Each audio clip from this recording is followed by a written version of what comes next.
Hey guys, welcome back. We have our final match of the night coming up. Yeah. For South America. It's going to be... Should be Infamous versus Picolo. I just wanted to hear her say Picolo, honestly. Popsicle pals. No. King of Popsicles. But yeah, that is our final match tonight, and the winner of this match is the one that's going to be doing Chaos at the Major. Everything on the line. Here in Sweden. Beautiful place. Hopefully it's not as snowy.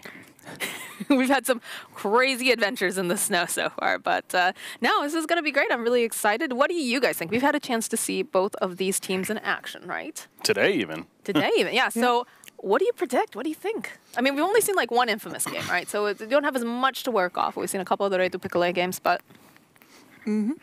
Oh, yeah, it's I'm looking at both. I know I'm in the middle. I don't know if I should. I already know that he's going to let me do it, so whatever. I'll just go first. It's very hard to say if you haven't seen him go up against the same opponent, like to know what the strength level is, especially because, you know, South America is not exactly my You almost area said of expertise. Southeast Asia, didn't you? Yeah, because that is my area of expertise. Right. So no. Anyway, but I do think that from what I've seen from Picolo, I think they really use each other's strengths very well. We've seen a number of different lineups from them, whereas from Infamous, I don't think, like, we just saw the double Luna, basically, and a lot of leaning on Timado, who is, like, of course, he is like a world-class player when he, you know, gets to play to his strengths. But on the other hand, it seemed a little bit more one-dimensional, I would say. Okay. So, I don't know, like, Picolo is less practiced, I'm sure, though, on the other hand, together, so it's up in the air. I'm not sure. Okay, that was a very long way of saying not sure. Yeah, like, you know. I'm just teasing you. I'm teasing. No. Those were all very valid points, and we're very glad that you shared them with us, with the class. I thought it made a lot of sense. Thank you, Kips. It did. You're welcome. As far as my analysis here, when it comes to Infamous, I do think, yeah, we only saw a couple of games from them right there, but again, going into this event, if you had to make a tier list, I would have had them even higher than Popsicles. I just can't. I try every time. It's okay. Picolo. Picolo. We're going to be having a Brazilian Portuguese lesson later, too, by the way. Yeah. So I expect more out of Infamous, is I guess, the ultimate point. Okay, all right. So you haven't changed your mind. You said, all right, going into this, I would say Infamous. Kips is saying, you know, it's hard to tell with the data that we've been handed, obviously. I'm really like, this is a tough one for me. This is very, very tough because I know how good Infamous can be, but I also know how good Picolo can be. And I actually have not seen them play each other. I don't think they have played each other at all yet, whereas we did see them play against, if Thunder Predator had made it, they would have been the ones that would be going up and having, like, you know, the big grudge match. Yeah, I would have liked to see that, not going to lie. True. That would have been very good to see if Picolo could pull that off again. Well, it was a very big upset. And no one saw that coming. I go back and I watch the 1v5 clip with Kostabile, and I'm just like, wow, we are very this is fine. He's gonna, you know, he's probably no, okay, all right, and then just PogChamp everywhere. We're never gonna shut up about that, by the way, because it was so hype. Well, maybe they can do it again, right? Maybe. You know, I don't know if Infamous is gonna let them do that. I mean, Spot to the majors on the line here. This is it for that. This is go big or go home moment. So Infamous was knocked down to the lower bracket by Chaos in the first round. So I think most teams, most teams have that. That's understandable. They lost to Thunder Predator in the group stages, although it was a 3-game series, if I'm not mistaken. Yeah, it looks like it was. So. Yep. That was a rematch actually last match. We'll talk about that, but here we go. Draft underway. Moose has been just a standout player on Infamous for me. He has been incredible, but so has Steelacor. And both of them play Tiny. Both of them are excellent with this here, so I'm interested to see, are they going to actually allow this Tiny to get through? Are they going to allow Moose to have it? Are they going to allow Steelacor to take it? One more pick. Dire team pick. No, Tide ban. Okay. So, Infamous, do you want it? Radiant team. They do. I mean, why wouldn't you? Moose is... I'm getting up, but this is not... My pick. That's a T. Oh, we left Oracle out there. Whoops. He was just chilling with his friend Roshan, clearly. Oh, yeah. Oracle is... We cleaned out most of the table, and then we're like, oh, it's time to go. I'll adopt this poor Oracle over here. He did his job. He did it very well. Indeed. It was just not enough in the end. 10 seconds remaining. All right, so let's see. What else? What is Radio Picolo going to pick up? Are they going to grab something? It's interesting. We actually saw a full drop-off on Lich and Grimstroke, right? That was very, very popular. I think more so Grimstroke. Lich, yeah, not banned here, but I feel like I've seen Lich banned a fair amount more than the Grim. Okay. So I think that might be a Bardo. It's a flex pick, obviously. Both of these are flex, right? Because Bardo ran the Centaur Warrunner in the other match, and that was a position 5. And then also you've got the Rubik, which we've seen Lenaro play. We've also seen the Olacorp. Tiny OD. Okay. Classic opening from them by now. Classic RoboZ hero too. Yes. All right. The Pugna ban, I'm sure. Should be. Do we also get then the follow-up Terrorblade ban? Perhaps? Well, they banned Juggernaut. Yeah. I mean, we've seen what...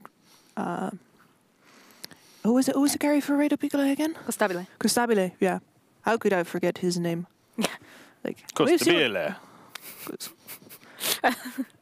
I keep thinking like back to Shane at the other tournament, just like about Bavaga, Italian Dota. Not sure how happy the Belarusians are with that. No, I don't think so. It's funny though, right? Oh, it's amazing. It's a good meme now. Bad Rider ban? Yeah, that is a... Where's that Pugna? Is he going to get to live? Pugna has to get banned here. It's probably getting picked. But then there's also Razor. We saw that earlier. We mentioned that previous, I think it was the previous series, and it wasn't picked though. So, but yeah, you're dealing with an OD, you're dealing with a Tiny. Both of those heroes happens to be really good against, specifically with the Link targets. So, I wouldn't mind seeing. Wait, when did he put on another shirt? 5 seconds. What are you talking about? What are you talking about, Kips? It's always been this way. The same shirt I've been wearing all day. No. I don't know what you're talking about. No, you're crazy. It's a good show, by the way. It's a April. great shirt. It's coming. No, that's free advertising there, Briggy. Get those sponsor money. All right, Luna ban now from Infamous, so that with the amount of Luna and how dominant she's been, I mean, I guess they might have wanted to pick it up themselves, but we're going to see Dota do something different now. And that leaves it... Because now Pugna is an option. Again, they have Rubik. And Radio Picolo need to ban one more, though. Yeah. But then they get a pick third. So, I mean, they wouldn't ban Pugna themselves. I imagine that if you want to take the Pugna as well, you can just leave Terrorblade in the pool. Because that would... Yeah. All right. They're going tanky. They're going beefy, seems like. I wonder if we're going to see... You might see more strength heroes then, yeah, if you... We're going to see... So Hiko's been playing a lot of Nature's Prophet offlane, too. I wonder if we might see something in that camp here, because it provides them with like a bit of a split push, which wouldn't be horrible. It provides them with a lot of gank potential. I like Nature's Prophet as a hero in general. I'm actually surprised we haven't been seeing. Even when it comes to a first 2 pick, run him support, run him whatever. We've mentioned that many times before. So. They like clearly these drafts that are very ambiguous with where you're going to be laning, so I don't know. We didn't mind seeing them pick that up at all. They have so many good options left on the board. Like Rubik, they've been mostly running that as a position 4 so far, so you could still pick up a Grimstroke or a Lich, or you could also still... Oh, well, okay. Lich, so that's going to be the Bardo hero? I just keep naming heroes until one, falls out of the tree and I'm right? Legion Commander. Let's see, the Lich. I would like to see a Legion. It didn't work for me, darn. I would like to see a Legion Commander, but maybe not this game. They could still go Grimstroke. They could. They could run the Rubik mid. They could Grimstroke a Lich supporting cast here with a Centaur. Grimstroke with a Centaur is amazing. Yeah. So is Lich for that matter. I think that Rubik needs to move that. So we go over there. So yeah, no touchy mid laney yet, Rubik. Please. Not yet. Please. If it means you getting a Grimstroke Lich combo, I'm actually fine with that, and especially since he's into an OD matchup. Yeah. And coming from me, that should mean a lot. What I've been saying these last few years. So.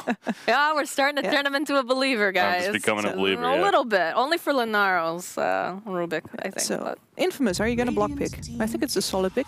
The Oracle instead. Okay. That's why we left him out there.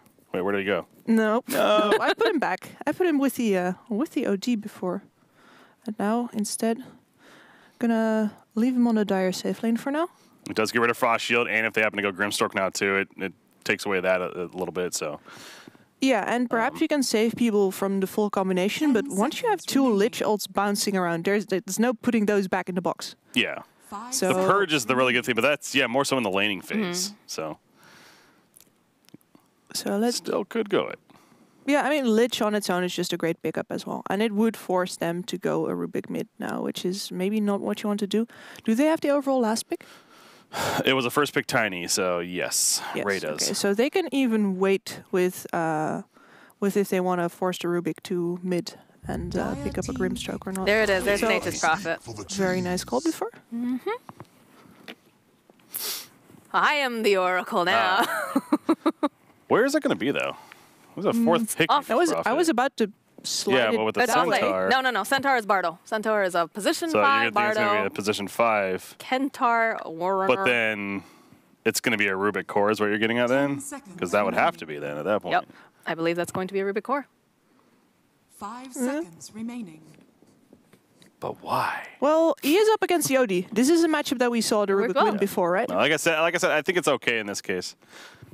Although I would have rather seen the Grimstroke, but at that point, though, with the Oracle, it's yeah. Again, with the Oracle, it sucks. I mean, it's not the end of the world, but it's definitely That might have been too all in on this very supportish heavy team as a whole. To be fair, Where with the Nature's Prophet now, that's some skill ability, takes you into the later game, and it's gonna be a nuisance throughout. No tank on that squad whatsoever. And yeah, the Timbersaw must have been the ban in order to make space for Nature's Prophet. Papita Underlord. Now, Rubik doesn't mind Underlord. No, he does not. But Underlord is good against Nature's Prophet. Mm-hmm. I'm just kidding. I'm sorry. He's so happy. Look at him. Look at that Underlord. It's like, I got picked, guys. Is that happy or is that murder? Why not both, Kips? Hey, Why not sometimes both? you just don't Sometimes know. they're interchangeable. Especially in Dota 2. Have you seen Enchantress? That is a happy-go-lucky maniac. Enchantress. I'm a predator. Like, what? Shooting rainbows. It's your... Don't touch me. Yeah, found out how to trigger Kips. Underlord. Ricky's like, get me out. Anyways, so yeah, the Underlord, good against Nature's Prophet. It's good for group out. I want to see the aggressive Dark Rifts.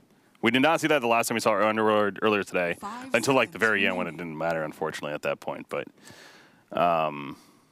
yeah, seeing the aggressive Dark Rifts, also just taking advantage of having that tool to get out of fight. So they have that. They have an Oracle. They have OD Imprisonment.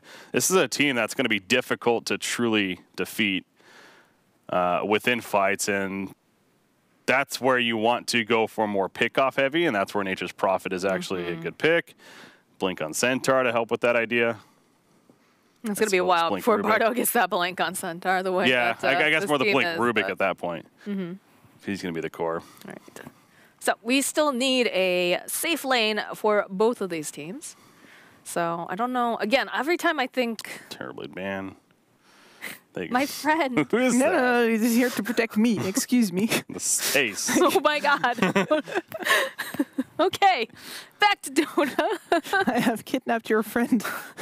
Just look over, you've got like a butter knife on him too. Just like, not like this, kids. Hey. Not like this. Touch me and the gnome gets it. You're going to see the Faceless Void. I like this hero. Hey, this guy doesn't have a face either. It's like we predicted it. We saw it coming. Faceless gnome over here. Yeah, we do get the Void pickup. I don't know if I like this so much. I mean, clearly I am not a pro player by any means, but I mean, I guess you can get a lot of int stacks on that SOD, and I don't know. It prevents Stampede from being nearly as useful. Yeah. The Rubik lift can be a little annoying still, I suppose, but great synergy with the OD on top of that. Setting things up for Sanity's Eclipse, allowing us to stack up the Arcane Orb hits. It's excellent. They also have two big ultimates to stall out team fights with, or like escape team fights that are not good for them. So two big resets, the Void and the Underlord. And of course, this is also a bit more of a carry who can farm in a bit more dangerous situations. That's true. When the OD is gonna need space for sure, and then the Underlord just soaks up space usually. Like you can go jungle with him, but he's often out on a lane somewhere, just occupying it, and sitting there like the big fat slug that he is. Yeah, and ideally you need burst to. Yeah, jeez. Ideally you need no body burst shaming, to Kips. kill the Faceless He's Void. a slug. How is he a slug? He's a dinosaur. You mentioned, who was a slug? Was it Medusa? Medusa's a snail. Medusa's a snail. What's the difference? You know, slug and a snail. Slug does not have a shell? A shell, yes. She's got the mana. They all learned. The mana shield, which makes her into like a snail, kind of. But anyways, that's besides the point. We're looking at this draft. Right, the Picolo. They need one more pick. Yeah. Tanky, maybe. Okay, not tanky. Evasive. Slark. What? That's not a pick that I expected at all. No, not at all. Yeah, and not into the Faceless Void either, who is normally like, all right, there's a Slark. He popped his ultimate. We talked about pickoff potential, right? Yeah, well, that's a lot of pickoff potential on a Slark there, yeah. But and not too much in the way of lockdown on the other heroes over there. So yeah, I can see this pick. He's going to get a lot of stacks off of this Underlord. I'm not against it. I could see how this can work. His other heroes can make a lot of space for him. It's very surprising. What I want to see is some of the steals coming out from this Rubik. Right? I want to see Lenaro get something. Can you imagine if Lenaro somehow manages to steal that Chronosphere and you're able to throw out some of this lovely damage? Sometimes that one goes horribly wrong, though. Oh, yes. Oh, definitely. Or horribly right, depending on what kind of... You're just like the passive-aggressive, way to go, bruh. But, I mean, the only person I feel like I've seen play Slark lately, I think it was HFN. I think HFN played it recently, but... I have a hard time backing that Slark, though, especially because there's no great pick-off targets there. OD can protect himself, Oracle can ult himself. You get a lot of stacks off of Underlord, but he doesn't actually die that easily. So would you say that you were in the infamous camp for predictions? Yeah, I'm not an amazing fan of this Void here either, but I see how it's supposed to fit together, you know, all the pieces. So yeah, I'm gonna run with Infamous here for now. Okay, what about you, Breaky? Real fast here? I just got finished talking about as you were pointing out, that this is a team that's hard to kill on several different heroes, and that Slark usually likes not that idea. He hates that idea. So I don't like the Slark pick. I think the Faceless Void is ultimately going to be a stronger hero too, and I expect Infamous. All right. Well, I'm gonna go with Rey du Picolo here. Again, that Slark was very unexpected, and you guys bring up some really good points. But I feel like this laning is going to go pretty well for them, especially just being able to take all of those stacks as well. So we'll see. Let's see. What does production say? Production sides with me.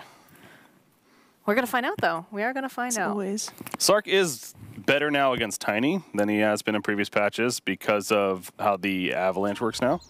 It buys him time to be able to pounce out with the intervals. So there's that at least.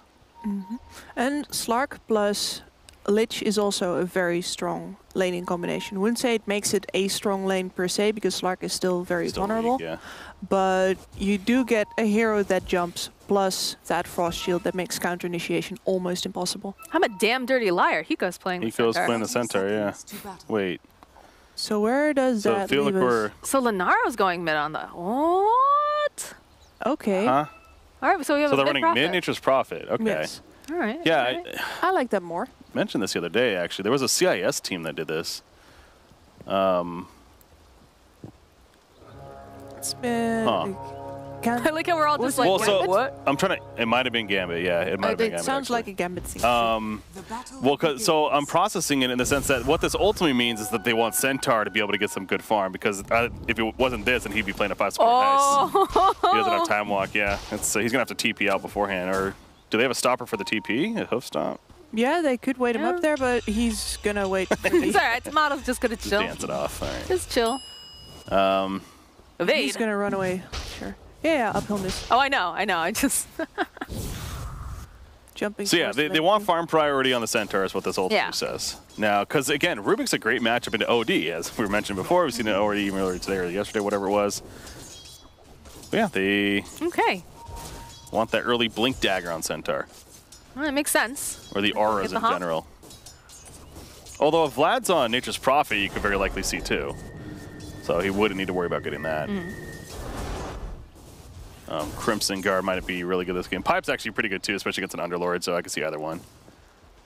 But yeah, he's gonna build all these auras, so that's probably the bigger reason. Allow Nature's Prophet to build more of this aggressive ganker, Orchid, things like that.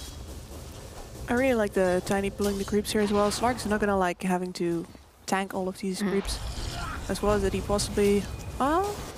Some harass coming out here onto Papita, get a couple stacks here going. I actually would have liked to see Papita just use his spell to make sure that he was hurting the Slark while hitting all of those creeps. I think it would have been nice usage of the nuke. But they got the wave back all the way where they like it. And that's a good start of lane for him. Firestorm is interesting into a Slark in the sense that he can't, like, obviously he can't Dark Pact it off, at least the damage part of it initially. It happens at intervals, so considering that aspect, you know, better against him than maybe some other abilities. Moose tossed back into the tower. Should have seen that coming. And to get the pounce off, we'll land over here onto Moose. Moose is so good with that toss. I'm already looking forward to seeing toss people around for the entire He's been on point. Impressive. He has been on point in the last couple games. It's a mix of impressive and also just he uses it. Like a lot of, not that other Tiny players are bad by any means, but he just seems to like using it a lot more aggressively than most others. Again, there's toss up. Avalanche. It's gonna be first blood. Going to Pepita. Rubik was just not near to protect him. And yeah, I was saying that Slark plus Lich is a pretty strong laning combination. But a Rubik is really not all that strong, and you can't afford to be away from your Slark like that. Yeah, you put two weak laners together. That's not good news. I'm not sure why they decided to run it like that, because it's still Rubik is still very good top, right? You can just do the telekinetic lift and then throw back into the Centaur Stomp if you want to do that. So I'm surprised that you're not sending your Lich down there for the protection. Well, to be fair, the Centaur is doing very well right now. Hiko does find a kill over on Wu. I think that was trying to be a courier snipe coming up from Lenaro there. Yeah, that was an interesting TP forward, but good reaction from RoboZ.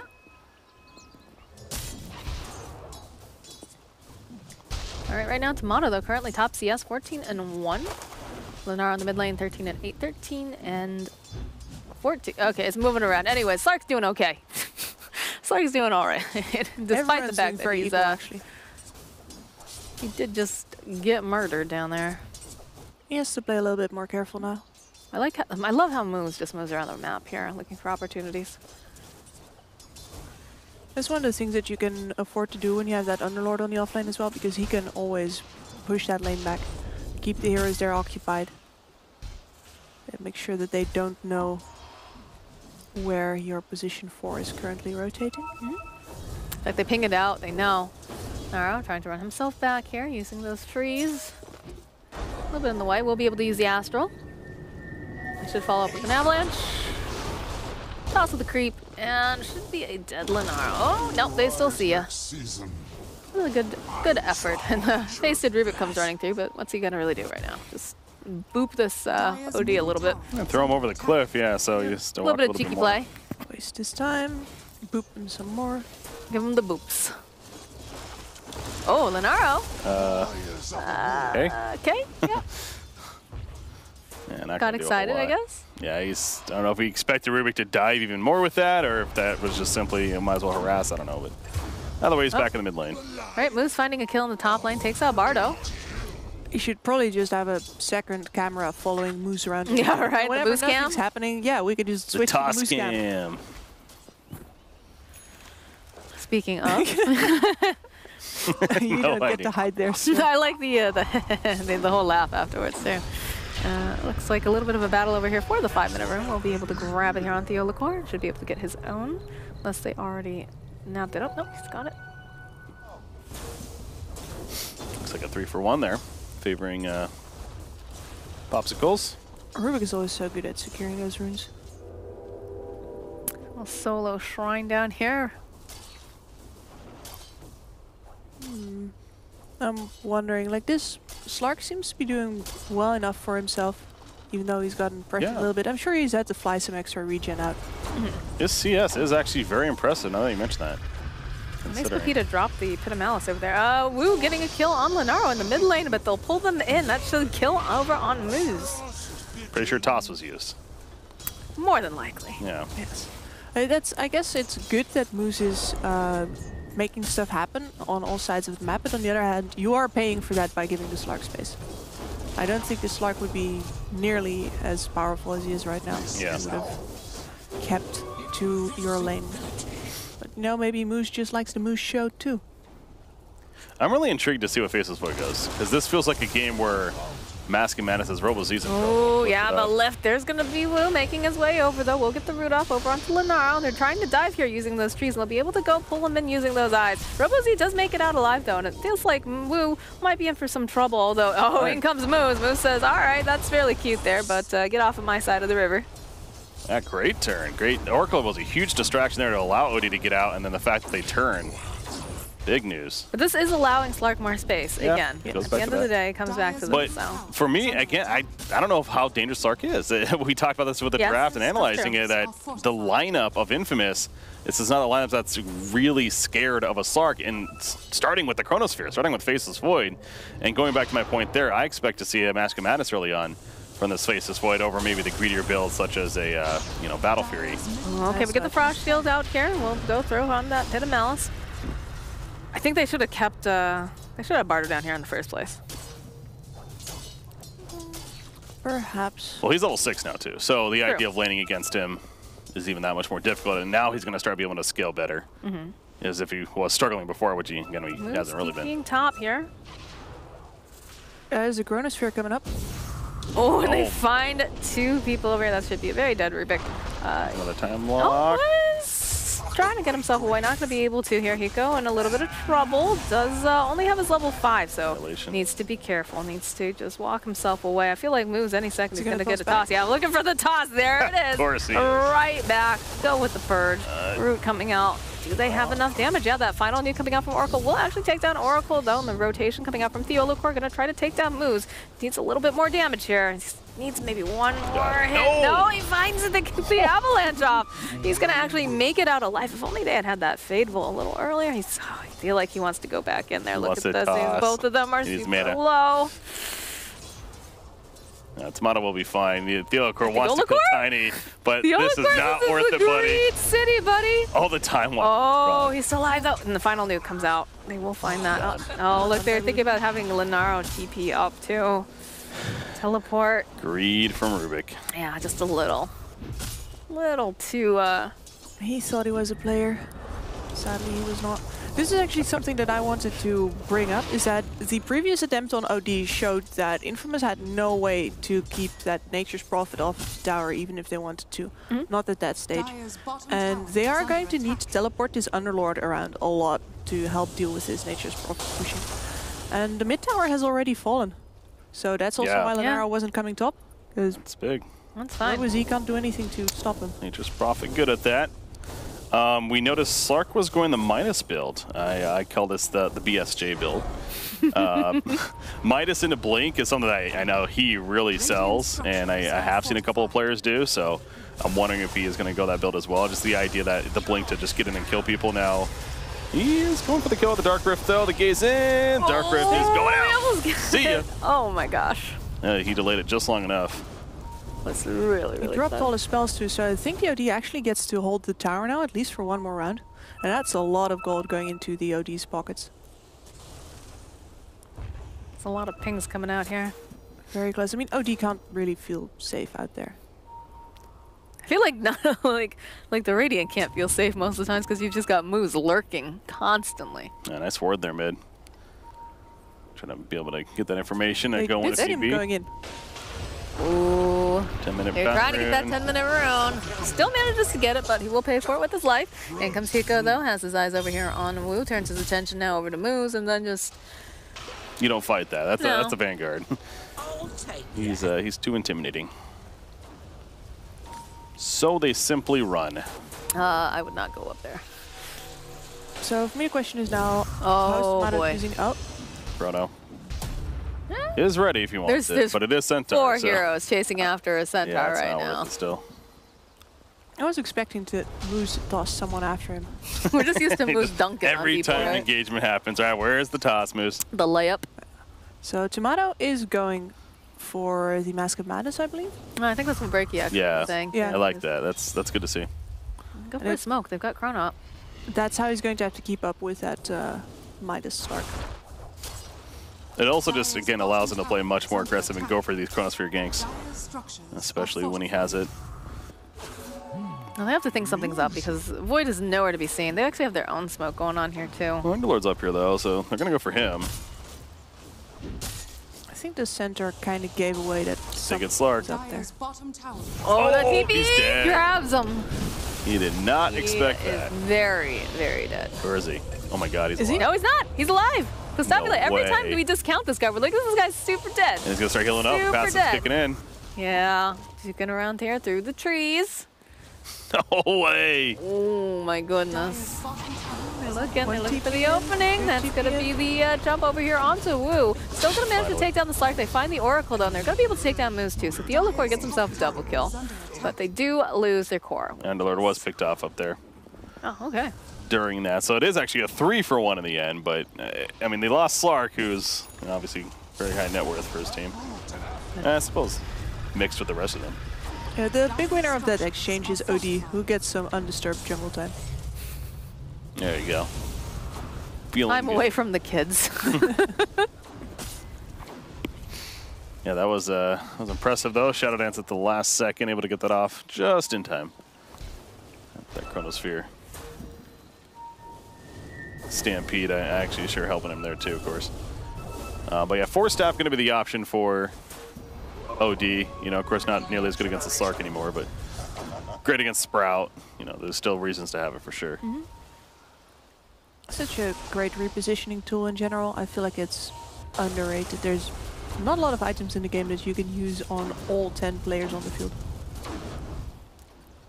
Okay, big smoke coming out here from the side of Infamous. They know that Nature's Prophet is putting a lot of pressure on this top tower, so they're going to see if maybe they can try to challenge this, get a pick off. Slark is there. So the tree coming out here from Lenaro. Immediately they'll grab up the Lich. He's got the Frost Shield up. He's going to get burnt down though. Turn back around, Lenaro taken down during all of this. Now the Slark in for some trouble. Does manage to find Wu. He almost false promise. That was actually gets it off right there, but unable to do so. OD's now in trouble. They're jumping right back in. They've got the Uber. Can they get out in time? It's not going to be fast enough for that OD. The toss coming out from Moose. But they're just going to make their way over to mid. Looks like Underlord going to live to fight another day, but they're going to definitely lose that top tower. And a fight that just lasted too long, and of course, who's going to benefit from that the most? It's Slark. Adding up those Essence Shift charges. You know, it's 2 permanent, had 6 at the point OD there. was holding the hammer there, though. I think True. the re-engagement from Rado Picolo was actually very risky, because if they give the OD 1 second, he drops that ultimate. And he did not get to use it right now. So... well, like, because of the way they executed, it's absolutely fine. But otherwise, yeah, a bit more of a risky move than just the Slark stacking up, because that OD was definitely thinking about making a big mess. Blink is almost finished on Centaur. It's going to be big. Got a DD and gonna pick it up right here after a couple of creep kills. I feel like if they can get the initiation on, especially like the Void, and there's no OD around to try to save him, they can kind of, you know, chain lock him into place. There's also still an Oracle save, though, and I think this Oracle is going to be Timato's shadow, pretty much. Radiant's bottom There's no tower reason is for him to under go attack. anywhere else. Mask of Madness delivered to Faceless Void, and he queues up the Maelstrom after the fact. Blink down on there? the Centaur, double damage as well. That's going to run out at least. Wearing off, Yeah. yeah. Yeah, I was about to say, there's the Underlord. There's the Steal, the Sinister Gaze. It's a nice pick off on Pachita. The Centaur doesn't even pop the Retaliate. They know they got that kill. Gonna get some vision up in this area. Slark is farming incredibly well here. Dire's bottom 6.2k. tower is under attack. Yasha for Slark is next in line, so he's not going the Blink build. And as I was going to say earlier, I mean, I didn't think that that would actually make the most sense because, again, it goes back to the issue. This is not an easy pick-off game. There's all these heroes are tough to kill, so why would you go Blink for that if it's not going to happen? So, yeah, good to see the Yasha. That was Pepita. Pepita, my man. What you thinking over here? Although he's going to be able to turn this around and get himself a kill here. Yeah, they'll be able to nuke down Hiko. And looks like the rest of the team, Slark, has found himself moves. Gonna try to burn him down. They've caught behind. Oh, they get the Chain Frost off too. Tomato has to run itself out. They get the False Promise down. Drop the hammer. This is still looking like they're gonna be able to clean up. Constabulate has to be careful. Does have that pounce. He's gonna try to run himself away. There's the toss though. It's not gonna be able to get out. And Theola Cornell time walks his way out. God, that Chain Frost almost screwed things up right there from the Lich, but just not enough. The fact that I was Faceless Void running away, of course, I was going to be surprised that wasn't able to kill the Slark as a result, but they did still kill Slark in the end, so that's the good news for Infamous, and obviously just great news in the big picture, getting that chrono off just in time as well from his own death, so. And they really needed that to pay off right there, because they did spend most of their big ultimates.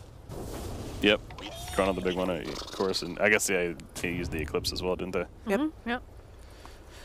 All of them are down right now, and they are much more ultimate reliant than Radio Picolo, who basically like they have the Chain Frost, and I guess the Stampede sort of counts, but it's not a lot of times where you say, oh well, we don't have Stampede, we cannot fight here. Moves making rotations to the bottom lane. We will see a TP coming out. Tiny's in the area. And it's time for Infamous to actually take their first tower. We haven't talked about the towers very much yet, but Holocore. well, Very if you can aggressive. lift someone. Yeah, it's actually a really good ability for him to have. I don't think they're gonna find us. Not gonna really work here. He might cancel that. No. Are they gonna go with that? Okay. Everybody out.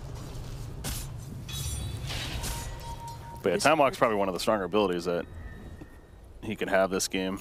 Yes.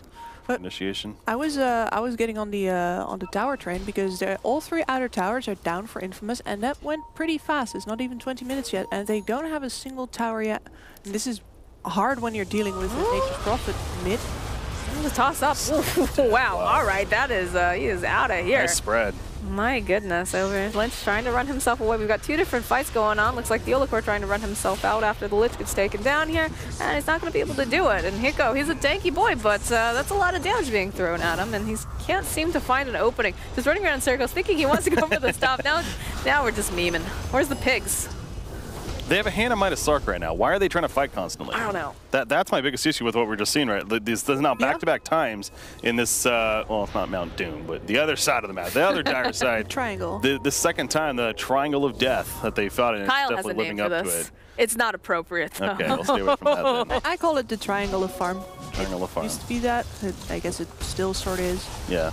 Either way, point is, again, Sark is not in a spot to be fighting right now. And he's been involved in those fights, and we saw what There's no happened. reason for him to. Blink for moose. Already. Oh, baby. All right, is it time for that first tower for Infamous now then? Yeah, and The Nature's Prophet didn't join that previous fight at all. It's almost like he is the real carry now. I don't blame him.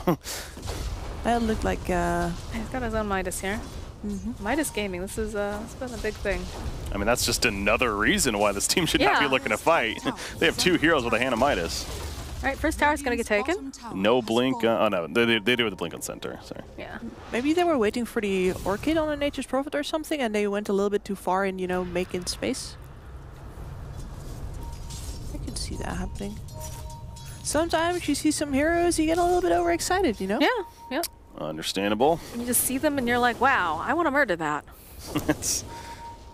And that would look real good with its head on a pike. I got nothing. No? Frankie's a wholesome gentleman over Yeah. here. Except when you mention complexity, but everything else seems to. Complexity. Sitting on the couch with these 2 ladies talking about murder. I know. Takes a tough kind of broad to stick around in this industry. Well, need a tougher Blink. Rubik to stick around in this game. Yeah, like Hiko just says, no, I don't want this. I do not want this. There are too many heroes down here. Lich. No, it's not worth it, buddy. Yeah, he has his Maelstrom now, so he's extra deadly. Here's a ballsy jump for up 1. to. Oh, toss him. Yeah, there we go. The bash, first hit. Oppa, 2 bashes. That is kind of unfair, honestly. I mean, to be fair, the Lich Frost Shield is also very unfair, so, he deserves It evens that. out, yeah. But PETA is not afraid to use Dark Rift, man. This guy's just activating it immediately. But it's also like, if you think about how it works on the map, your enemies just saw your entire team bottom. So if you do the math, it means that their entire team is most likely. Is a kill? Oh no, again! This happened last time. Did you see? He even cheekily tried to get the first hit bash instead. Yep. Yeah. Oh my gosh, that's. Sark has to be sitting there like, what? Is this guy just like following me the whole game or what? Because the Underlord's out, they're gone here, right? Right. Well, Oh, again, the layup. Picolo trying to run himself out. Will get placed in that pit of mouth, or actually runs into the pit of mouth, so I like that here. A couple of nice Chain Frost bounces. You're going to try to hold on to this Underlord for a little bit longer, and they're going to go, they drop the hammer. Oh, geez, Lenaro just evaporated. And this is that momentum of coming together now. This is the worrisome thing that I had for Popsicles, is that how much time are they going to be able to buy for the Slark, and eventually, even though it's not the best game for him, sure, in a late game aspect with farm, he could still be pretty scary, but it's a bit off right now. It's 5,000 net worth lead, and it's no looking back at this point. How much damage that OG hammer did. Oh, no, man. There's a Kaya. Yeah, starting to see that lead really taking shape here. Could build into a Kaya Yasha here as well. Yeah, I'll probably see that come out. Yep. There we go. Get that attack speed. Get your stacks up faster. Or as I've called it, the Yaya Kasha. Yaya Kasha. Don't do. It's gonna get scrambled in my head now. Yeah, I know. Yaya Kasha. No. That's ruined forever. Yasha and Kaya. This is unfair. I'm not a native speaker, guys. All right. So normally what I like to do in these situations is look at, all right, so one team is definitely on the back foot. How do they get it back? And I guess the easiest answer that I see right here is a Nature's Prophet. And that does mean that the Slark should, well, actually try to make more space, even if that costs him a little bit more. Because otherwise you're not going to get to drag this game out long enough that the Slark becomes relevant at all. Sometimes you have to not prioritize your first, like the guy who's going to win you the game in the end. Right. Because otherwise you simply don't get to the end, at least not in a positive way. Yeah. I mean, you always get to the end. Yes, I think that Nature's Prophet should have finished an Orchid by now. Yeah. Yeah, he has an Orchid. He's working on a BKB, I believe, next. BKB next? Yeah. Okay, sure, that could secure his split pushing, or that could mean that he actually wants to fight with the rest of the team. I don't think he should fight. I mean, here's the thing, even when you're BKB, you can still get a right in your face. Oh, all right, Rubik gonna buy him a little bit more time. Dance.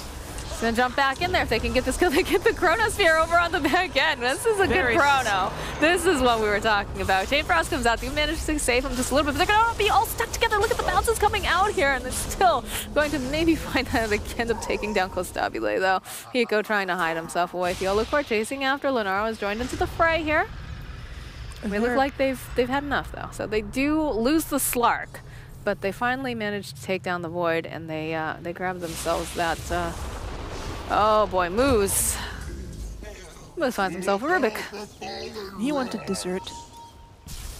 Yeah, getting that Shadow Dance off initially was huge for Slark. Even though he dies in the long run, it bought all that time. And eventual turn in the big picture. Stealing Chronosphere, by the way, could be a little dodgy. Well, tricky. Well, and getting these steals is actually not too, difficult. Kind of sell right there, but it's more so using it effectively than yourself, because you have to remember, Faceless Void can actually still move in the Chronosphere even if it's not his own. So you got to be careful with the placement sometimes. But obviously that was fantastic from Rubik right there. Saves the entire fight for his team. I mean, to be fair, that jump up from Timano was a little bit optimistic as well. Yeah. Just a tiny bit. I mean, we were all convinced, just like, oh no, not again. We've seen this happen like 2 times already. He was full life this time, though. The Slark. And there's a shrine nearby. Like he might even live there. Oh, he's actually got a gem on him. All right, so that's a good step, making sure that at least his side of the river is more or less safe to be. It's not safe. Not safe. Oh, hello? Okay, that's pretty huge. They got a kill over on Tomato, and they all tipped Tomato. Poor Tomato. Of course. This is one of those things where normally when I'm not used to, making this prediction, like, all right, this is how they have to come back, and then the other team just dropping a bunch of kills out of nowhere and being like, oh, well, I guess you're getting your way to stay in there now. Like, Infamous needs to... They made a couple of greedy heads-up plays. That's a good pick-off. They find themselves an Oracle. They show off the Orchid. It's almost like we've seen the Hand of Midas is now develop into something else. Now we see Popsicles is actually able to fight and do these ganks. The Orchid is specific on Nature's Prophet. The SNY finish on Slark. They're obviously a lot more effective now when it comes to fighting and getting these picks. Slowly, this net worth lead is starting to get a little smaller here. It's dwindling down. It's down to 2K now. It's upwards of about 5K there. BKB completed now for the Nature's Prophet, so he's he hasn't hard committed to being full like split push or, you know, team fight, but blink on the Slark. I get you a Prophet that can do both. That's good. Well, honestly, that's the thing with Nature's Prophet is just, even with no matter the item build, he's still going to be at least somewhat of a split push presence and knowing with the treants. But all right. That's gonna like lift him up breath. there. Is it gonna ward? It's not gonna kill him, but yeah, I don't know what the purpose of this is. Now to kill him, I don't know what the purpose of this is. Goes to die. Good job. This is where you tip your teammate, I think. Passive aggressive. Hello? No point to do what he did right there. Who was it? The classic Jimmy? Was that when he used to just walk around the dire jungle? Demon, yeah. just do, you know? Just strolling by. Don't mind. Oh, you're killing me? Ah, fine, I guess. Oh, well. Space for my team. Hastrud getting guarded. And there's the Roshan as well. Got the Maelstrom completed, too, over on the Spaceless one. I mean, Rubik's still dead for 20 more seconds. Like, on a serious note, what he just did right there was... Again, this is not... Yeah, I don't know what the Olacor was doing. This was actually the next objective that I was going to point out. All the outer towers for the Radiant are gone now. You're going to need a little bit extra in order to move in there. Yeah, but the best teamfight presence in this game so far is, like, and it's going to be as well, it goes to Infamous. This is very risky. Sark got his blink. Yeah. Heaven's Helper just gets picked over onto Hiko. It's just too late now. I think you get out of that pit, reset, wait for them to come to you, possibly, or if you get real cheeky, maybe grab a smoke and try to get a pick off on someone else. I don't know. There's no way they're contesting that. You can't. And sadly, this Nature's Prophet is not quite the split pushing presence that, for example, Atun was in the previous game. Oh, DD denied.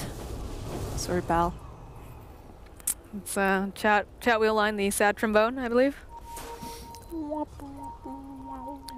Trying to think about like the blink more than the Shadow Blade this game. I don't know if I do. Because both have a similar concept with getting on top of somebody, but at least the Shadow Blade's assisting with damage and stats, where the blink is just straight up that idea.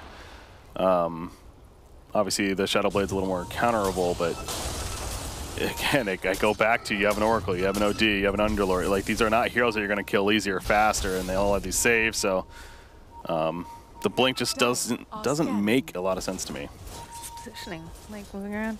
This map is pretty dark though for the Dire because you have that gem over here on Slark. You sort of keep cutting every. Oh boy, they know the Olacor's there.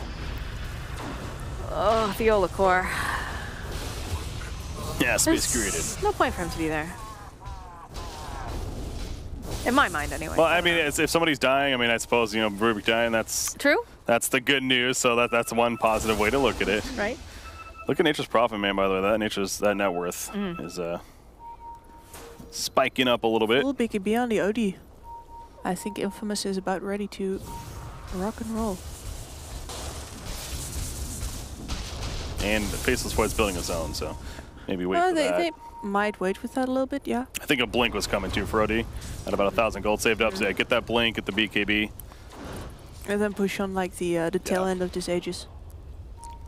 Well, that's going to give Slark a little bit of time to actually try and find something.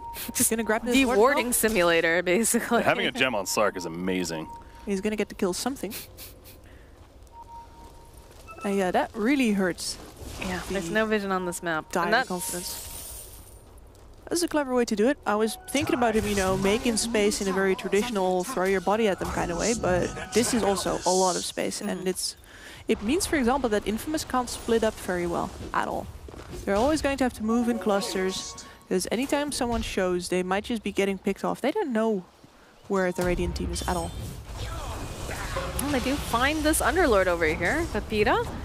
And get picked up, tossed, and they're not killing him. No. Do you see why I'm calling him a fat slug? That is a lot of beef to chomp through. I mean, fat I see, but the slug I still don't. It's the tail. Does it have a tail? Oh, Moose, he's looking for that avalanche, but no, it's just a slippery fish to get a hold of. Yeah, he has a Heaven's Halberd, though, a Crimson Garpot. Yeah, there's just no way you're killing this guy with numbers like that, at least. Yeah. Potato is a big potato. Yeah. If the Slark gets to hit him for like a full minute. I mean, he would like that, yeah. Get those stacks, but his Underlay doesn't care. Nope. Thwack the tower. He's got that Doesn't even have the atrophy. creeps yet. What is that, plus 32 permanent? Yeah. Yep. That's pretty good. And everybody get in the car because we're going on a field trip to the mid tower. Oh, they actually used the BKB to get out too. Let's see if Moose can catch up. He doesn't really have enough mana either. I guess if he pops his stick, he could do something, but no. Let's just play it cool. All right, create more space though. We'll get reactions like that, and very similar to last game with the anti-mage. Obviously, kind of a completely different lineup though, but the Nature's Prophet specifically, he can constantly do the split push. Where the Dire team is all about more grouping up and fighting as a team now, especially with the items that they have, and of course their big ultimate cooldowns. The BKB is up for Tomato now though, and I think time's running out for this Aegis as well. Minute and a half left, I want to say. Yeah, actually 40 seconds. Push, blink on the OD. Let's go. And it seems like they're picking this top lane, or at least moving into the top jungle. If Tomato would have been a little bit faster, he would have actually found the Nature's Prophet in there. Yeah. Very interesting 20 talent on Underlord. He actually goes to 70 attack speed over the health regen. I'm not a very familiar Underlord player, so maybe that is just what they usually go, but health regen is obviously making them even more tankier. But I think this game they're going to rely on him dealing some good damage. And yeah, the infinite scaling that he technically has now with the Atrophy Arrow, so I can see that. Oh boy. Oh, the gas. They find Hiko. Avalanche is going to try to use that Stampede immediately being thrown in a bubble. I don't think you fight this. I think you just allow Hiko to die. Felt like Slark was thinking about it for like half a second there, but it's too many heroes and a couple more stacks for RoboZ. Yeah.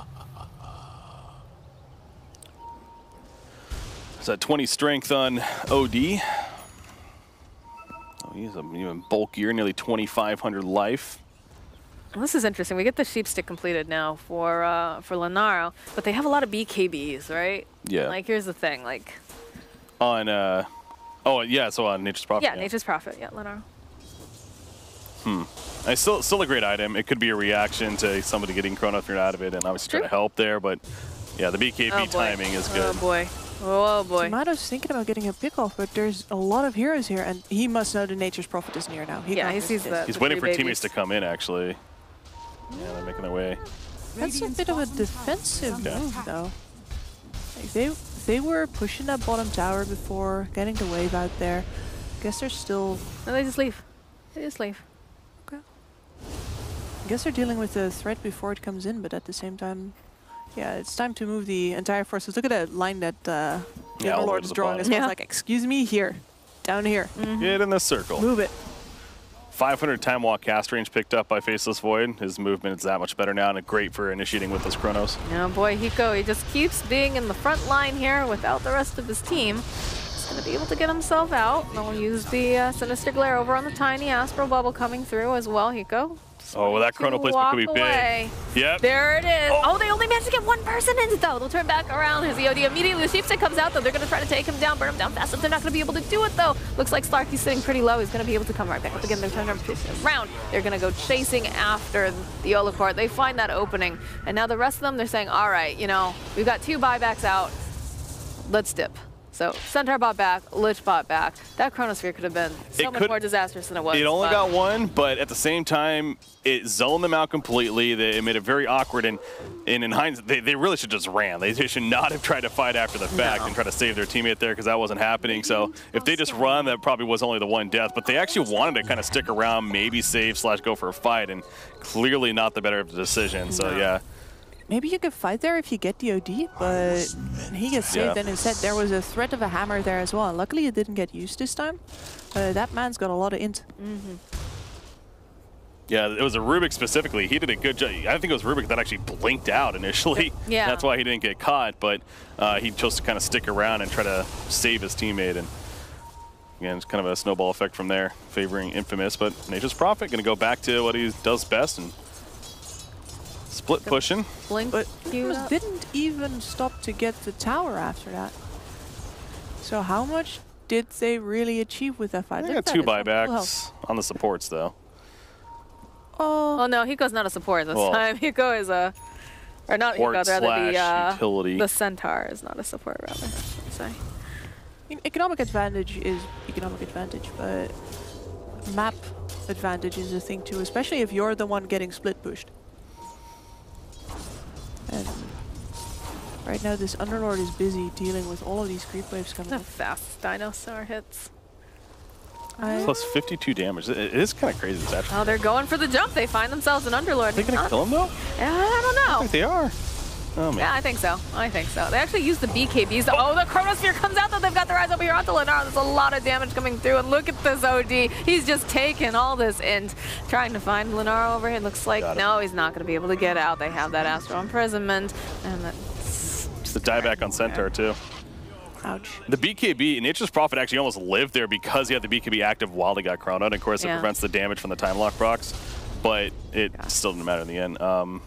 But yeah, so one of those cases of he died, but him living as long as he did again set up all of that. So Yes. Infamous needs to get something out of this now, though, because they did also buy back on their Underlord, and he is a lot more relevant than the Centaur just because he is this anti-split push presence, like Uber service. Agonist? No, like that next. Yep. I think it's a pretty expected development if you see it, how easily they win the team fights every time they have a chrono. There's just not enough save on the side of Radio Picolo. I love it. That's exactly the way they're winning these fights is with chrono. So why not make it? What does it make it? A 60-second cooldown? So yes. Yeah, 60-second cooldown. That's insane. Like basically you win a fight, you reset. By the time the next fight's ready, you're good to go again. So usually this is something more like an offlane utility phases fight we'd see. But yeah, this game especially. It makes a lot of sense. And he's not the main damage dealer right now anyway, OD is. So yeah, I greatly approve of that item pickup. And now, but are we going to see them group? Almost. Yeah, yikes. I mean, I guess we spent a lot of time asking that during the previous match as well, right? Are we going to see Infamous group? Yeah. And I guess the answer is in their time. Eventually. They feel like it. Oh, did they find him? Yes. Bardo? Get out of there, Bardo. But he gets to live. Okay. Our girl's like, I swear, there was a dead guy in the trees. I was like, you're drunk. Go home, Oracle. Oh, he was right there. This is a scary Faceless Void right now with that double damage. I mean, he's scary as it is, but the double damage especially. To Nature's Prophet's credit, he is still top in the net worth charts, and he's doing what he can. But I'm also looking at this build, and yeah, BKB Scythe, it's not a split push. You brought that up earlier, Mox. It's like a gank. It's like a ganking style thing, but they haven't been able to successfully pull off many ganks. So maybe we would rather see, the Mjolnir comes to mind, especially. But the problem is if you go this build and you also have a Slark on your team, then the other, one of them needs to not be the ganking build. Yeah. If you have two gankers, you don't have enough people to actually push out the waves. And I think that they missed kind of a good way to make use of the enemy lineup, which doesn't deep-push that well. Uh-oh. Yes, Slark, what are you not doing? looking great. Yeah, all right, there's a toss ganking. there, and he's got the Shadow Dance, though. Should be able to get himself out. He does have a blink. He's got Pounce up if necessary, so I think he's just going to get out. Thought he's going to jump all the way on the cliff there. Yeah, right? What the hell? Look how much distance. He's like, nope, I don't want this. Yeah, he's he's getting out. away. He's out. No chrono for him. Looks like Hiko's going to be going for the Ags around the Centaur. That'll be pretty nice, that damage reduction. The fact that they can just run all over the map. But the Uber has arrived bottom. Oh boy. Right at the door of the Lich. See, trying to get that courier too. They've got their eyes on Theolacor. Should be able to get Steel Throw back. Has the imprisonment. Yeah. Hey, see, I told you there was a dead guy in the trees. You didn't believe me. See ya. The axe on Centaur, it actually does make his ultimate a bit more relevant now too, because again, the Stampede with the Chronosphere was going to be an issue. It doesn't really do a whole lot for the people in it, obviously, but now it will. So, but I still think it's a bit away, unfortunately. Oh yes, indeed. Buyback coming out from Theolacor. Hiko trying to just cut the wave. Close, actually. Oh, I thought it was good. But yeah, not the greatest sieging lineup from Infamous. But yeah, I think at this point one of their problems as well is that the OD is just gonna gain instacks during the chrono. Yeah. They have no way to reliably kill him. Mado's credit, he has been on point with these. Oh, Moose? Thinking about the toss back. Radiant's bottom barracks has fallen. They're just gonna allow the tower and racks to get taken. Damage output. From Theolacor. Just bluffing, just bluffing. Someone tried to come back. It's that Nature's Prophet because of the sheep stick here. A Slark over there in the back. Yeah. Slark was one just getting casually imprisoned. Like yeah, I was gonna say, why didn't they? They could have chronoed that. Oh no. Chose not to. Maybe they just don't see the Slark as their biggest problem anymore right now. It's just like, nope, you stay out. You don't care? Yeah, it's Nature's Prophet is the big one. Dire's bottom tower is under attack. Interesting right there, trying to use it as a... Dire's... Oh. Some healthy damage on that tower. So this is how Lenaro's going to be playing this game, I have a feeling. Yep. Oh, yeah, it's their win con now. If it wasn't before, it absolutely is now. It's the way that they actually have a chance in this game. For the Radiant side. Silver Edge coming, by the way, for Faceless Void. Oh, boy. Oh, boy. All right. Yeah, Moose found himself a fishy friend. It's like thinking about going back in. That I don't know, I guess Lenara's saying, yeah, maybe, but... How does Silver Edge work? I honestly don't know about against the Essence Shift of Slark. The break effect, does it actually take away the stacks during that duration? I don't think it should take away the stacks. It just prevents it from getting more. That makes more. Okay, that makes sense. Again, Pepita here, bottom lane. Gonna try to keep him from leaving, and I don't think they're gonna be able to do it, though. And oh boy. And the meanwhile, the center is also pretty tanky now. And there's a couple of Radiant here, just stuck in the trees. Yeah, this feels so awkward. Like, it feels like they wanted... Oh, look at that. Rubik actually stole the Dark Rift. Nice. Again, he's out. And he could chrono just Someone's one in the trees hero over here. Who's in the trees? It's a Lich. Oh, Lich. Lichy boy. Lichy boy. Well, not that one. Not that one. But yeah, it's only 60-second cooldown, so to see him maybe get the Centaur there wouldn't have been that surprising, but... Have we seen many Chronos since he got the Centaur? No, I don't think we've actually seen one yet. That is really weird. Like, he doesn't seem to fully realize that he has the item now, and he can just basically throw him around whenever he wants to. A lot more willingly. Oh, he go. Oh, so, like, he used right. So how about... Okay. Nope. Yeah. Like, why not? But, oh well. I guess, I mean, it's his Chronosphere. He can use it whenever he wants it. Yeah. You are right, Kips. You know what? You're right. And the Naro is just constantly on the split push now, like a moose hunting. That is a scary rock, man. I think I saw Faceless Foot at 24. His 25, with the Ags especially, I got to assume he's getting that Chronosphere AoE. Like, backtrack can be fun, but full screen Chrono is pretty good too. We get a Aghanim Scepter picked up on Centaur, and what else did we just see? We saw the Bloodthorn actually just completed on Nature's Prophet, so... There is an item that I like though, Boots of Travel 2 on the Faceless Void. So I was thinking, is Infamous going to let themselves get split pushed all the way to like 60 minutes again? I don't know. And I think this time the answer is no. Well, Void can just stay, deal with the split push, cancel TPs on the Nature's Prophet, kill him perhaps. I'm not 100% sure if he wins that fist fight right now, but even then, you know, he can actually stop these pushes and then come back in. That's true. I think it'd be very important that Nature's Prophet knows where he is at all times as well, because again, he's got an Ags, right? So if he feels like this Nature's Prophet's becoming way too annoying, he can just go for the Chrono, take him out, and then rejoin his friends and family there. So, yeah, I really enjoyed that item pickup. And he is right now, well, basically facing up against the Nature's Prophet with the rest of both teams gathering towards the mid lane. Yeah, the Slark is a struggle bus in here. This was going to be a rough game for him from the start. Yeah. Yeah, goes back to the pick.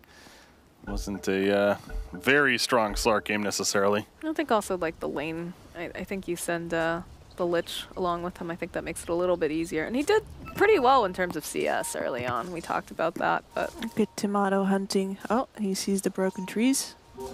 That smells like Furion. Yeah, so he's going to go over there, but not to the right. We do not have Tinker Words yet. God, if he just uses like a Time Walk over here. No, he's over here now. Oh, there is a Tinker Word. Well, that's the Radiant. Yeah. Yeah, it's the Radiant one. As a Nature's Prophet actually securing his own environment. That's smart. Self-preserving Nature's Prophet. Okay, no, all right, now they have the Tinker Word up. Yeah, very good idea. Smart. Oh, what? That... I mean, we were pretty sure. Wow, he came down here so fast. There's a Bloodthorn though. Look at all the damage coming up. Let the Sheepstick, they get the kill over here, and they're going to turn around. They do manage to find a kill over onto Theolacor now. Tiny waiting for his moment. BKB coming out here from Robo. Z has his eyes over here on Hiko. Hiko is a very tanky boy, but he is going to get taken out. Yeah, and that's a lot of int, I think, that's over on this Does he have a toss? now. There's a toss again. Lenaro throwing out that Bloodthorn. He's trying to fight his way through. There's a lot of people who are not going to join the party, though. It's so much damage. He's trying to just finish off Robozy. He's not going to be able to do it. He's going to actually have to BKB and Shadow Dance himself away because it's too scary. And immediately that avalanche coming through, the toss back coming out from Moose with the Hex. Ultra kill. Double buyback. Nature's Prophet and Slark. Man, and that was such a good start, too. By the way, he's cutting the creep wave bottom. Not that it really matters, but yeah, I mean, the mana, Nature's Prophet is legit when it comes to dealing damage. I think the Void didn't get his BKB off, right? That must have been it. So. Yeah. Yeah. Otherwise, like, there's no problem there, but he's dead. That's a lot of weight. OD is the real carry now, though, and he still did not drop that hammer. The restraint is incredible. By this point in the game, I would have said, all right, I just want to see that splat now. I've deserved that. He's got 36. And these stacks last forever now, too. Yeah, the 25 talent. Plus 60 seconds. Pretty good. Sark has a similar talent. I don't think he's close to 25 yet. Or he's 23, but yeah, he gets the, what is it, 2 minutes. Is he dewarding this? No. He's just scouting. He's just dying. Now he knows where the Tinker Ward is. It's all like, part of the plan, right? Exactly what I wanted. I know you have a ward here. It's also very far back. This is what I wanted to. No, but like you're laughing about this, but I genuinely think that might have been it. He's trying to deward, possibly. No, not just deward. Like, see if it's actually there. Oh, it is. It is. All right, Bloodthorn. Hex again. Oh boy. Now the BKB coming out. Oh, he gets both of them in this Chronosphere. He goes trying. He can't do that much. He's just going to try to get the stomp off here. And maybe take down Moose. Moose going to have to go use that Shadow Blade, run himself away. They get the pullback though over onto this. Oh, the Faceless Void. They're going to be able to find no, but the Avalanche coming out from Moose will keep them alive. There's going to be the Chrono Steel coming out from the Rubik. He just places this OD over here and says, chill out, dude. I don't want to deal with this right now. And everybody else just leaves. Sark's out for 100 seconds, so no buyback. And they're pushing full life thanks to False Promise. Heals up. And honestly, Moose is the reason Faceless Void is alive right here, too. He actually went the backtrack. Yeah, the avalanche right as Nature's Prophet was about to kill him was big. Oh, and that building damage, too, from Firestorm. That's from Underlord. I don't know how they... I mean, they still have NP, and again, he's the damage dealer for sure, but... What's he doing over there? From the start of this game, Infamous has had the way better team fight, and right now it is just a straight Chrono's going to be back up in a second. Fight for your buildings. Thanks to X. Yeah, it's up. If he catches Nature's Prophet, he's not going to go for that. Not going to be too greedy. Going to go for the objectives. Slowly walking over. There's also still a hammer, I believe. I don't think this is gonna... I think he's just keeping it as a point of pride right now. You know what? Just Chrono and kill it. Yeah. Lenaro trying to get this Oracle. Might do it here. Get him taken. There it is. There's a hammer getting dropped. Look at that, man. That damage. This is smacking him down. I'm not gonna lie, it's triggering the fact that he's had this act and he's holding his Chronosphere so much. But there you go. Okay, you know what? Thank you. Thank you, Faceless Void. All right, Infamous Gaming taking the victory here. I gotta say though, Moose, MVP. Yeah, he's quickly becoming another player. I think you ban that Tiny. I don't think that you're allowed. Take it away from him? Yeah. You don't let him have it either way. Do not let him have it because he really turned that around. Like Faceless Void should have been dead to rights down the bottom lane, and they ended up doing the avalanche just at the nick of time to like stop everything. I mean, so many times he was so disruptive. Like he went roaming basically from minute 2. Yeah, the toss back, the presence of him just being out there, knowing that there was a a Tiny lurking in the woods that could initiate at any moment. Yeah. I'm trying to recall, was that a last pick Slark? I think it was. It was last pick Slark, yes. I don't know if it's as bad as again the Weaver into the Dune that we saw earlier, but it wasn't a friendly game for Slark. I don't know what sold them on the Slark pick, especially with the Chronosphere, let alone just a tanky team in general. What you're up against, it's one of those I'd be very curious to be in their mind with that draft and understand a little bit more on it. But yeah, they had to rely on Nature's Prophet, which he came through in his own way, but well, they shifted the draft around too, because I was fairly convinced that Bardo was going to be playing that center and not Hiko. That too, yeah. And then we thought that we were going to see the mid Rubik. So it was a lot of stuff that changed. I don't know Yeah, sometimes what the thought is behind sometimes it just happens, and I can tell you that you might have wanted to be in the room, but if you were in the room, you would have also not really understood what happened. Right. I've sat in on a couple of drafts where just suddenly an idea jumps up into someone's head, and because other people were not 100% on board with the previous plan, they're just like, you know what, we do that instead. And they don't actually have enough time anymore by the time it's last pick to fully consider the implications of what they've just spur of the moment decided. And as someone who's tried to turn some of those decisions around, I can tell you that it's very hard to stop right, them. Right. It goes so fast. Yeah. It's like this. So yeah, sometimes that happens in drafts, for real. And I don't really blame them for that because they are under a lot of pressure. This is, I think, they're a new stack. This is the first time they're getting this close to this is huge. qualifying for a major. So stuff happens. Move on. One Next game away now for Infamous. Yeah, I mean, it is a best of 3, so maybe Infamous closes this out in a nice clean 2-0, or maybe we see, a full 3-game series. But either way, I'm super hyped for the next game. So we will be back with that very, very shortly, guys.